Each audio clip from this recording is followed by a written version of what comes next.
Good morning students, I am Dr. Priyanka Balaram and welcome to my channel Royal Educational Services। तो आज हम मेलाइन theorems के ही questions करेंगे। हमने पिछली बार मेलाइन थ्योरम का डेरिवेशन देखा था, किस तरह से वो फंक्शन का जो फॉर्म है वो हमने निकाला था। आज हम उसको यहाँ अप्लाई करेंगे। तो हमारे क्वेश्चन हम लिखते हैं पहला, if u equals to x square minus y square then find corresponding analytic function आपको by using the Maline-Simpson method, ठीक है, by using Maline-Simpson method, है ना। क्वेश्चन बिल्कुल क्लियर और सिंपल देके रखा रहता है कि आपको कोई एक u की वैल्यू देके रखी है, u equals to x square minus y square expression देके रखा है। आपको एनालिटिक फंक्शन फाइंड करना है, जो हमने वहाँ मेलाइन थ्योरम का देखा था ना हमारे अभी प्रीवियस वीडियो में। मैंने आपको बताया था एफ जेड इक्वल्स टू, है ना, जिसको हमने फॉर्म किया था वही चीज है ना। वो फंक्शन निकालना है by using the मेलाइन theorem method. तो इसको स्टार्ट करते हैं, ठीक है। ये बहुत इजी है, पर इसके क्वेश्चन जो आते हैं, हमें क्या गिवन है, हमें गिवन है u equals to x square minus y square, ठीक है। ये इक्वेशन नंबर 1 हो गई है। इसको हम डिफरेंशिएट करेंगे। Differentiate equation 1 with respect to x, x के रिस्पेक्ट में करो तो ये हो जाएगा del u by del x equals to 2x। ये सभी को क्लियर हो गया है ना, समझ में आया, ठीक है। Again differentiate equation 1 with respect to y, है ना, इसी को y के रिस्पेक्ट में कर रही हूँ। डेल यू अपॉन में del y equals to minus 2y। ये भी क्लियर है सभी को, क्योंकि हम सब डिफरेंशिएशन सीख के आ रहे हैं, है ना। मैंने क्या करा है, मैंने क्या किया है और आपको क्या करना है। एंड जब भी आपको इस टाइप का क्वेश्चन आए तो सबसे पहले जो भी आपको गिवन एक्सप्रेशन दिया है उसको पहले एक्स के रिस्पेक्ट में डिफरेंशिएट कर देना। Del u by del x की कुछ भी वैल्यू तो मिलेगी, और फिर देन इसी इक्वेशन को वाई के रिस्पेक्ट में डिफरेंशिएट कर देना, इसकी भी आपको वैल्यू मिलेगी, ठीक है।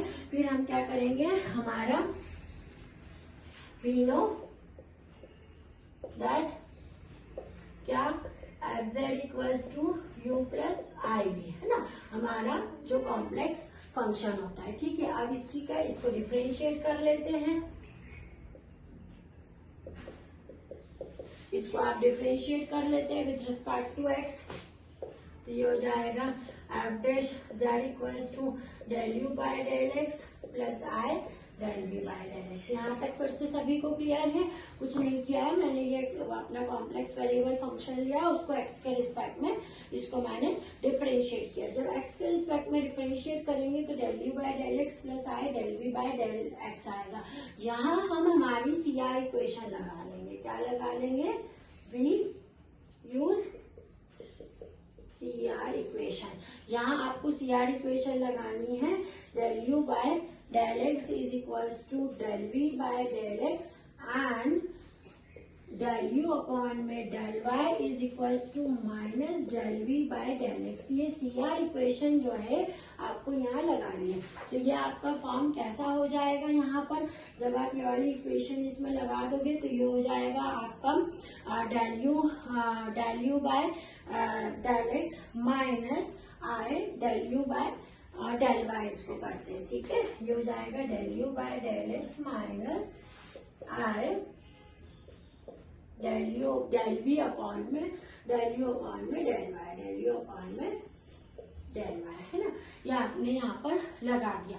अब इसकी वैल्यू पुट कर देते हैं यहाँ से। Del u by del x से कितनी थी, 2x थी, और इसकी कितनी थी, आई ऐसा हो जाएगा 2y, है ना। प्लस में आ जाएगा क्योंकि ये माइनस माइनस या माइनस की वैल्यू है ना, तो ये प्लस हो जाएगी यहाँ पर आके। अभी तो माइनस रहेंगे तो नीचे जाके इसको ऐसे कर देते हैं, ठीक है। ये किसका हो गया, एफ डैश जेड का हो गया, है ना। अब हम यहाँ क्या करते हैं, हमारा एनालिटिक फंक्शन का जो फॉर्म है जो हमने अभी प्रूव किया था उसके हिसाब से by using the मेलाइन theorem method क्या पुट करना रहेगा, आपको पुट करना रहेगा एक्स को जेड से रिप्लेस करते हैं। इसमें x is replace by z and y को आप 0 पुट करेंगे। तो ये कैसा हो जाएगा, f z equals to 2z plus 0, यानी f dash z is equals to 2z। अब हम इस इक्वेशन को क्या करेंगे, इस इक्वेशन को आपको इसको इक्वेशन नंबर 2 ले लो, यहाँ लिख देंगे इंटीग्रेटिंग इक्वेशन 2 को आप इंटीग्रेट करोगे तो ये आ जाएगा f z is equals to z square by c plus i c. तो ये वो एनालिटिक फंक्शन है जो कि आपने मेलाइन थॉमसन मेथड की कंडीशन को यूज करके, इसकी कंडीशन होती है x को z से रिप्लेस करते हैं, y को 0 से रिप्लेस करते हैं, फिर जो फंक्शन आता है उसको आप इंटीग्रेट कर लेते हैं तो एफ जेड की आपके पास में वैल्यू आ जाती है। और ये जो वैल्यू है आपने कैसे निकाली है, ये वैल्यू आपने यहाँ पर कॉम्प्लेक्स जो फंक्शन था उसको डिफरेंशिएट करके उसमें CR इक्वेशन को सब्स्टिट्यूट करके जो गिवन वैल्यूज वहां से आई वो रख देना है। और लास्ट में केवल ये ध्यान रखना है कि एफ डैश यानी डैश है और डैश को हटाने का काम इंटीग्रेट ही करता है, तो इंटीग्रेट करना है उसको और आपका एनालिटिक फंक्शन जो है वो आ जाएगा।